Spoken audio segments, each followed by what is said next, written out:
when you let a lagging indicator dictate your leading effort, you're trying to drive a car by only looking at the rear view mirror. Does that make sense? I'm going forward. I'm going into the future. I'm going to where I want to go, but I'm not looking ahead. I'm looking at the mirror and I'm going over my shoulder to see what's going on behind me. That isn't optimization. That's not optimal, right? That is dependency.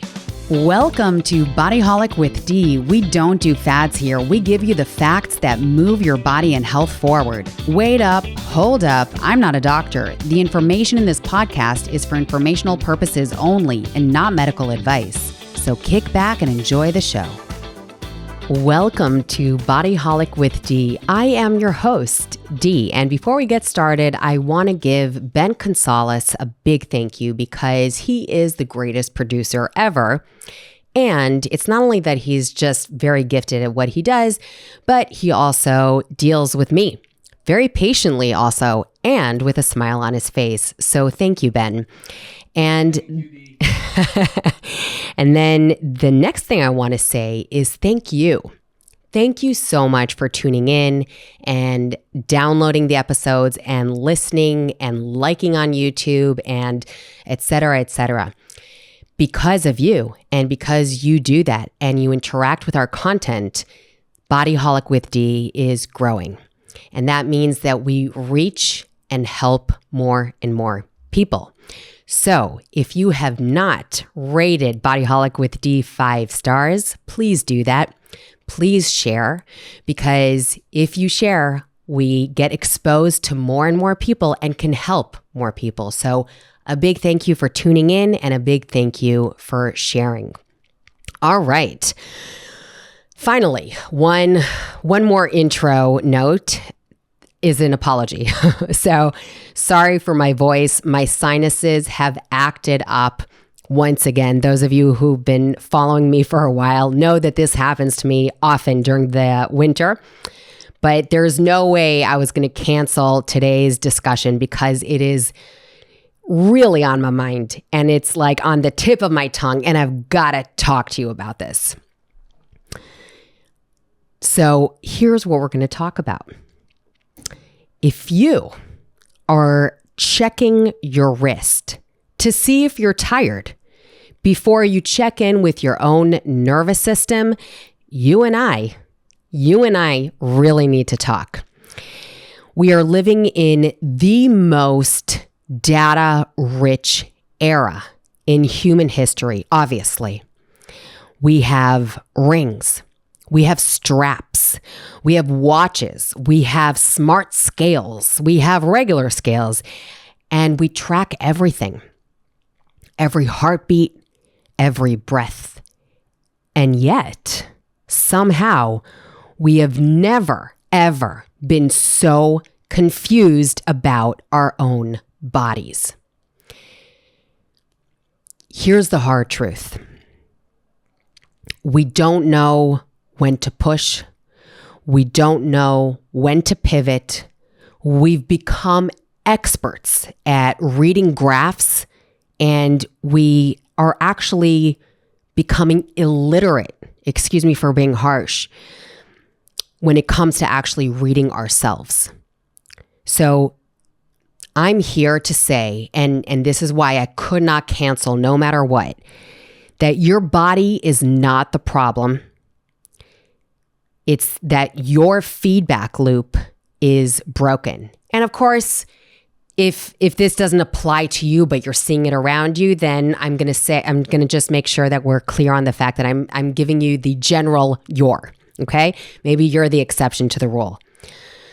Today, I'm going to discuss and show you and break down how we have lost the ability to read our own internal signals, and more importantly, how to rebuild that skill without actually rejecting science and without rejecting the structure and without rejecting your ambition. All right. Ben, You're not going to believe this, but did you ever notice that I have nothing on my hands? I don't have a watch. Did you know? I don't. Nothing. Everybody's shocked when they see a personal trainer, a fitness instructor, basically me. People are also shocked that it's me who loves the data, who loves the fitness, who loves understanding the body and the physiology. People are amazed that I don't have a watch. I don't have a Garmin. I don't have an Apple Watch. I don't have an anything. I don't even have the health app on my Apple phone. I don't have the fitness app on. My husband has the Apple Watch. He has the app on. My mom has the app on. Everybody, all the people who work out with me send me the data after the workout. I don't know. Back in the day, I want to say like 13 years ago, 15 years ago, I remember I remember the Polar strap? Do you guys remember? Do you know what I'm talking about? The Polar strap. I had the Polar strap on, and I remember getting all excited that it would read my heart rate. And so I knew when to push harder because I want to get to 70% of my max heart rate. And I got all excited about the technology. And then I realized that it was just bothering me. I wasn't focused on the actual workout. And I let it go. Also, I didn't like the sweat in the strap. Excuse me. So I had that. And then I remember I think as a wedding gift, my in-laws bought me a Garmin. But again, this is an old Garmin. And I remember loving it. And then very soon after that, it was just getting in my way of just focusing on my workout. And I got rid of it. What I want to talk about, and the first concept I want to bring up, that basically this word sums up what I'm introducing to you. It is the interoception, the concept of interoception. There is a biological superpower that you possess that most people have actually never heard of, and it's called interoception. What it means is it's basically your brain's internal dashboard. It is the constant stream of data that is traveling from your heart to your lungs and your gut to your brain. And that's a lot of data. And it's when I say constant, it is constant. It is always happening. And it's what tells you when you're hungry, or when you're stressed, or when you're recovered. Even when you're actually ready to hit, full-blown rest or full-blown activity. And it's not, the way I explained it, I feel like it can sound like kind of woo-woo, artsy-fartsy kind of intuition. But no, this is actually a physiological skill. And modern life, as we know it today, is slowly, quietly killing it. And when you override deep fatigue, for instance, with a third espresso, right? And I'm a coffee lover. But when you override deep fatigue or ignore a nagging pain that's constantly on your mind, it's nagging you because the app that you're looking at says that your readiness score is high, for example. I don't even know what that means because that's how disconnected I am from the apps. Or you're, I don't know, you have to get more steps in. Your push through chronic stress, pain, overriding your fatigue because I'm doing air quotes right now. The program demands that you do that is not you being it's not you not being disciplined, if you will. Okay? What it is, it's you muffling up the signal that your body is giving you. So you're not failing, is what I'm trying to say. And you're not failing because you lack motivation. That's not it. Okay, so you're not an undisciplined person. You don't lack motivation. You're failing because you've atrophied the part of your brain that knows how to read and interpret its own biology. All right, let me say that again. Your brain understands signals innately. And when we keep not listening to those signals and we keep listening to the apps and the watches and the scales and the blah, blah, and this and that, then we are destroying that part of the brain that understands those signals and interprets them in a way that benefits us. So I want to get one thing super straight because I know it can be misconstrued. I believe that data is important, and data is not the enemy by any means. I love data, okay? But data without interpretation is actually just noise, right? When we look at science and we look at papers, and when we just see, points on a graph and that's it, but we're not looking at the why and the how and what caused this, what may have caused that. It's just points on a graph. So I want you to think of it this way. Your wearable tech is basically giving you lagging indicators. It tells you what happened yesterday. It's those dots on the graph.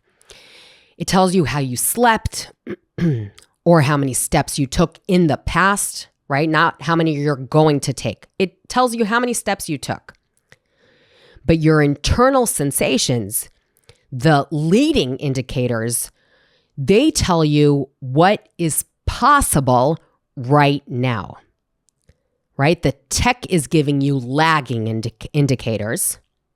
Lagging indicators meaning what has happened, how you slept at night, how you did yesterday in terms of physical activity, how many calories you ate yesterday, blah, blah, blah. But the internal sensations, that is your leading indicator. That's what you need to tune into in order to understand what's going on now, what is feasible now, and how to curate, if you will, your future. So when you let a lagging indicator dictate your leading effort, okay, you with me? We're clear on the lagging and the leading, correct? When you let a lagging indicator dictate your leading effort, you're trying to drive a car by only looking at the rear view mirror. Does that make sense? I'm going forward. I'm going into the future. I'm going to where I want to go, but I'm not looking ahead. I'm looking at the mirror and I'm going over my shoulder to see what's going on behind me. That is an optimization. That's not optimal, right? That is dependency. And dependency eventually turns into anxiety. And I want you to think about that for a minute. Think about yourself having to kind of ask constantly, what's going on? What is this? How do I, you don't know what's going on. That's anxiety, right? When you start asking, what does the app allow me or tell me to feel? What am I supposed to do according to the app? And you're constantly checking instead of actually, how do I really feel? How does my body, what is my physiology actually saying? That is anxiety and stress inducing, and it's the exact moment where you stop being the CEO of your own health and you are just a passenger. And I don't want you to be the passenger of your health and your life. Absolutely not. And certainly, my love for all the tech and everything, I don't want any of these companies to be the CEO of your health and your life and your body. Whenever we struggle, the world screams the same advice. You need more grit, more discipline. Just do the work, right? The apps are saying it. The watch is saying it. The social media is saying it. Everybody's saying it. The misconceptions, the prejudice, everything is saying when you're super struggling, okay? Everybody's saying you need more grit, more discipline. Just do it. And I'm here to tell you that discipline without feedback is not strength. Discipline without feedback is blind compliance. And I never want you to be blindly compliant. So if you're driving a car, we're going to go back to that analogy for a moment, and the engine is overheating, the light's turning on and flashing, the engine is overheating. Do you keep the pedal on the freaking floor? Do you keep pushing down? I mean, how ridiculous is that? When I give you the car analogy, how ridiculous does that sound? And do you do it to prove that you are so incredibly disciplined? Your car is overheating. You're going to start seeing smoke in a second. And you're like, oh yeah? Well, I'm just going to slam the gas because I'm going to show everybody that I've got grit and I'm disciplined. Do you realize when I make the comparison to the car, how ridiculous that is? You don't do that. You pull over and you investigate. You pull the fuck over and investigate the situation. Your body is telling you something is going on. So in the fitness world, and this is something that I constantly see, we have fetishized. That's a difficult word to say. We've fetishized the grind so much that we've actually forgotten that your body doesn't reward effort. It rewards adaptation. And if you are a trainer, for instance, right? I know I have a lot of trainers who listen and I love you for that. You're an amazing trainer for wanting to know more and expand your horizons. So especially to you, all right, I want to say your body rewards adaptation, all right? It's not the idea of pushing. Look at me. I showed up. I have not been feeling well. I showed up today after a few days of taking it really, really easy because I knew I wanted to show up for you today. And I knew that for that, I had to take it easy for a couple of days. So you can't adapt to a signal that you refuse to hear, right? Am I making sense here? Pushing through every single red light or every single signal, like the car is overheating, isn't mental toughness. It's actually a fundamental misunderstanding of how high performance actually works. Right? I want you to think of like a movie scene where you see the soccer player, the basketball player, or, oh my God, I saw that Simone Biles incredible documentary. She's amazing. I've got the chills on Netflix, I think it was, where she's in Tokyo and she's like, I'm not doing this. And she was in so much pain. I can't remember what exactly happened, but I think it was her ankle.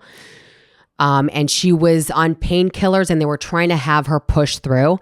And she called up her mom. She was like, I can't do it. And her mom was like, come home. And which devastated Americans all over America. She was receiving backlash that was absolutely what I feel completely unacceptable. Received backlash that you would never, ever want your child or yourself to receive. And I'm looking at that and I'm thinking to myself, of course you went home. You're an Olympic champion. If you don't take care of that poor ankle of yours, then you're screwed. Right? The right thing for her to have done was to actually turn back.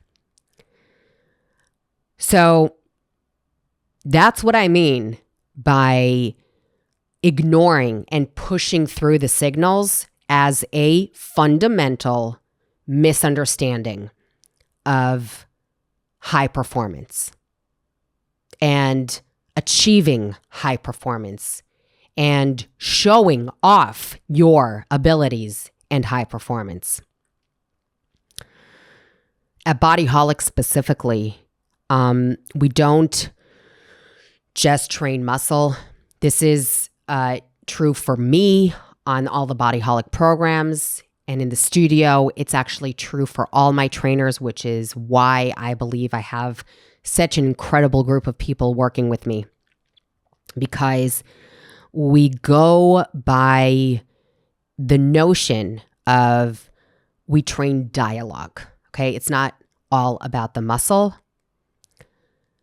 because structure is a container. It's not a cage. Okay, I love structure. I'm a structure person, big time. I'm a habit person. I'm a structure person. People will even tell you that I'm extreme, which I don't feel. But so we want to create a container and not a cage. And we want to use metrics use metrics and any tools that support you. And we don't want those metrics and those tools to be your authority figure. Okay, only you should be your authority figure. You and your wonderful brain of yours. The strongest people that I have ever coached, and I'm going to take a moment here of gratitude. I have been blessed to coach incredible individuals in incredible spaces. The ones who stay lean, the ones who stay strong and energized. I'm not talking about weeks or days. I'm talking about decades. People who have stayed strong and lean and energized and sharp for decades. Those aren't the ones who push hard every single day blindly. Those are the ones who listen the best, who listen closely, who are very, very attuned to the body's signals. They know the difference between, I'm doing the air quotes, they know the difference between I'm lazy and I'm under-recovered. The difference between I'm hungry and I'm bored. They have mastered the art of responding to their body instead of reacting to it.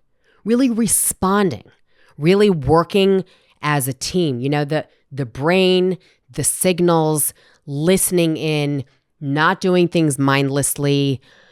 The opposite, being mindful regarding things that are going on in your body. I can tell, I'm going to say this one thing about myself. I can tell that I'm going to be sick in about 3 days. It's so interesting. And I have conversations with my husband. I'm like, I'm going to be sick. And he's looking at me like, you're so dramatic. And I'm like, I'm actually not. I'm just kind of letting you know I'm going to be sick, which of course, you know, as a mom, it doesn't really make a lot of difference that I'm sick, but I'll definitely tone down the workouts. I'll definitely ramp up the tea. But it's interesting. I will really take a moment to, and I'll tell you how I notice it. I find that I'll feel a little tingling in my chest and a tiny dip in my energy. And I know something's coming. If I know that it has nothing to, that I'm not sleep deprived or anything like that, right? So I know how to already put 2 and 2 together and see what's on its way. And then I react, or rather respond, in a way that supports this period of time. All right, that's just an example. So again, I said react, but really I'm being responsive. I want us to get into a little bit more of the practicality of it all. I want to move away from rules, okay, and zoom into recalibrations. 3 recalibrations I'm going to offer you right now. The first is the analog session. I want you to once a week train without tech. No tech, no heart rate zones, no pace tracking, no chasing any kind of number. I want you to use what I love. It's called RPE, rate of perceived exertion. I love RPE. That's what I live by. You basically let the sensation lead and notice how much more present you are with your muscles and how you feel after the workout, okay, with your heart rate, whatever workout it is. So RPE, you're basically paying attention to how exerted you are per muscle, per heart rate, whatever it is that you're doing. And you just go according to your sensations, rate of perceived exertion. That's the analog session, the weekly analog session, if you will. Now, the second calibration I want to offer is the nervous system audit. Okay? That's basically what I'm asking you to do is stop asking, did I rest? Okay, I find that amazing, but everybody around me is doing it. Did I rest? But I want you, and so you look to see how many hours you've slept. But how about, did I actually downshift? Did I actually take it easy? How do I feel? Right? Not how many hours did I sleep. Check to see if your jaw is clenched. Did I actually relax? Check to see if between your eyebrows you're feeling all clenched over there, or maybe you're really feeling just loose. Then yes, you rested, you downshifted, right? Not according to the hours or the heart rate in the app on the Apple, whatever, none of that. Maybe you just need to, maybe what you're feeling is just telling you to take a moment and just focus on deep breathing. Maybe everything's so tight and so clenched that the app doesn't matter. Your jaw, your neck, everything's telling you to just take a moment, sit in a little bit of a darker room so that you don't have lights blasting on you, and just breathe. And the third calibrating, well, I don't want to say the third, I was going to say the third calibrating rule. That totally defeats what I was talking about. The third recalibration, okay, no rules, just a recalibration, is pause first. So, and I love this one. If the data isn't clear, right? If you don't know whether you should push or pause, okay, you don't know whether you should push or pause. Everybody knows what I'm talking about. Should I work out? Maybe not. I don't know. Am I feeling up for it? You have to notice the difference between, really, I just finished, working and I don't know if I feel like going to the gym. Or are you really trying to understand if your body is fatigued? Is it just too much? And when that happens, when you're really trying to figure out, is my body fatigued? Then I would actually say slow down. Slow down before you add the effort. More effort is almost never the answer to something that's confusing you. And you know, okay, I trust you. You know when you're actually confused between the signals and when you so want to just put one leg on top of the other and watch Netflix. You know the difference. So let's put the Netflix thing aside, all right? Let's put all that, there's a time for that. But really, when you don't know if your body is signaling rest or effort, then you rest. And later, you're going to understand if you can push through. We've spent so long looking at screens to find out who we are. And today I'm inviting you to look inward, to put the screens aside and look inward. And here's a question that I want you to sit with. If you stopped outsourcing your body's wisdom, outsourcing meaning looking at those screens, looking at the data, what would your body start telling you again? That's what I want you to really investigate and think about until we meet again. So again, if you stopped outsourcing your body's wisdom, what would it start telling you again? Listen closely, really closely, because the data is already there. This is how I live my life.